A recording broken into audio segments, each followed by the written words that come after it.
Neymar. Yo sinceramente pensé que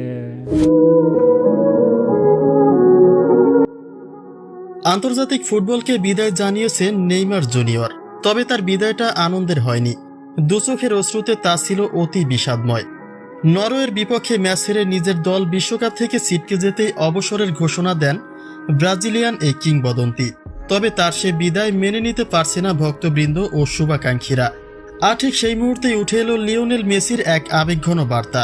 কেননা 2018 সালে বিশ্বকাপের আসরে ক্রোয়েশিয়ার কাছে 3-0 গোলের ব্যবধানে হারের পরেই অবসরে যাওয়ার সিদ্ধান্ত নেয় মেসি। কিন্তু দল তাকে ছাড়েনি। অথবা পরের বিশ্বকাপ জিতে গল্পের মোড় পুরোটাই ঘুরিয়ে দিয়েছেন মেসি এবং তার সেই ক্রেজ চলছে বর্তমান বিশ্বকাপেও। ম্যাচ হারের পরেই মাঠেই কান্নায় ভেঙে পড়েন নেইমার। হয়তোবা জিতে গেলে গল্পটা ভিন্ন রকমও হতে পারত।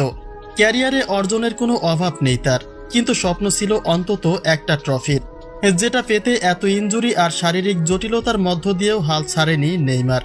কিন্তু নিয়তির কাছে ভাগ্য বড়ই অসহায়, পূরণ হলো না তার সেই আশা। নেইমারের এমন বিদায় বিস্মিত তার সতীর্থরা। বিশেষ করে গোটা পৃথিবী জুড়ে মেসি নেইমারকে নিয়ে দুটি পক্ষের বাকযুদ্ধ চললেও দুই খেলোয়াড়ের মাঝে সম্পর্ক অতি ঘনিষ্ঠ। তারা একে অপরের শুভাকাঙ্ক্ষী। অতএব নেইমারের এমন বিদায় খুশি নন লিওনেল মেসি। ঘনিষ্ঠ এক সূত্র থেকে জানা যায় নেইমারকে ফিরে আসার বার্তা দিচ্ছেন তার সতীর্থরা। মাত্র 34 বছরে বিদায়ের ঘোষণা দিয়েছেন নেইমার, অথচ 40 বছরের বেশি বয়সী তারকারা এখনও খেলার মাঠে দাপিয়ে বেড়াচ্ছেন, যে কারণে অনেকে চাচ্ছেন প্রিয় এই খেলোয়াড় আবারও ফিরুক তার নিজস্ব ফরম্যাটে। তারা আশাবাদী দলে ফিরলে আবারও ঘুরে দাঁড়াবে নেইমার।